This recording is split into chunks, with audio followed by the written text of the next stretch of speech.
Greetings.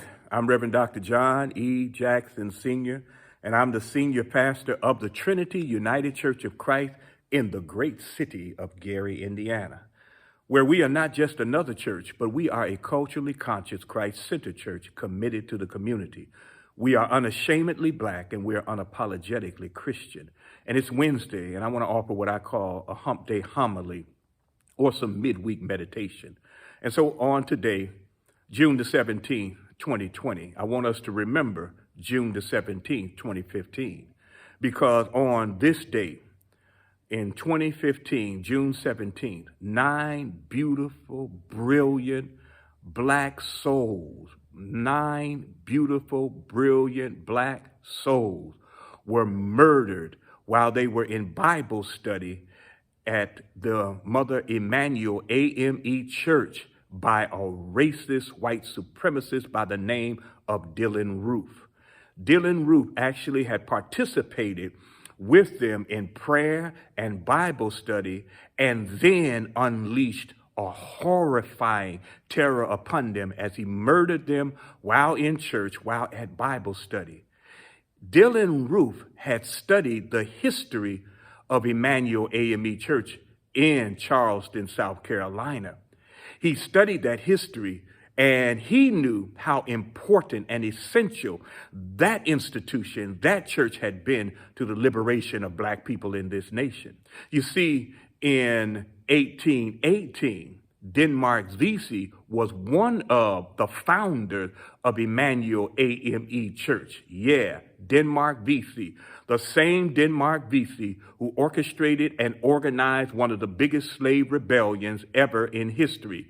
Our people had rebelled there were hundreds of instances of rebellion, but there are three we call the big three.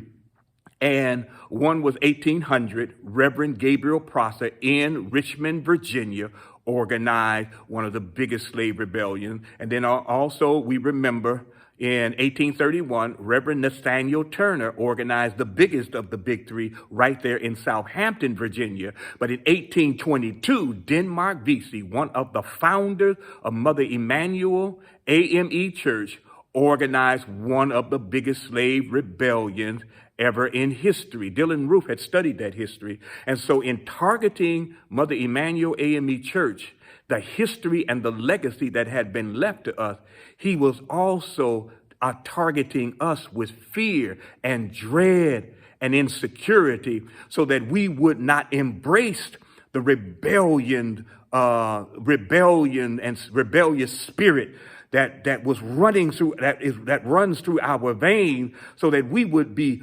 accepting of a racist system in this country, so that we would not think about fighting back, that we would not think of doing what we're doing now. Many of our young people in the protest because of the death of Breonna Taylor and Ahmaud Arbery and George Floyd. He was trying to thwart that with fear, y'all. And so it's important for us to remember what happened June the 15th, 2015, because it is also preparation for us to remember June 19th, 1865, Juneteenth. Those courageous, those confident, those beautiful Black souls who in Galveston, Texas, when General Granger arrived a full 2.5 years after the Emancipation Proclamation to announce his order number 3 to slave owners that you cannot hold people in slavery anymore. It is over, because the slave owners decided that they were going to ignore the law, because they put profit over people, and the people that they were putting profit over, they saw those people as less than human. This runs, again, at the heartbeat of this nation. It is like blood in the body, and it is the blood that runs through the body politic of this entire nation, because white people in this nation were founded on the myth and wrong ideology that Black people are not equal to white people. And those white slave owners decided these are nothing but animals anyway, and we are not going to obey the law, and we're going to get the crops in, and we're going to get profit out of them. But with that, General Granger's announcement that you can't do this anymore, black folk in Galveston decided that they would issue a declaration of their deliverance in their act of celebrating Juneteenth. They decided that they were going to defy this sick system that was designed to dehumanize, to dismiss and destroy them. And they determined that they were going to define themselves and their own destiny, y'all.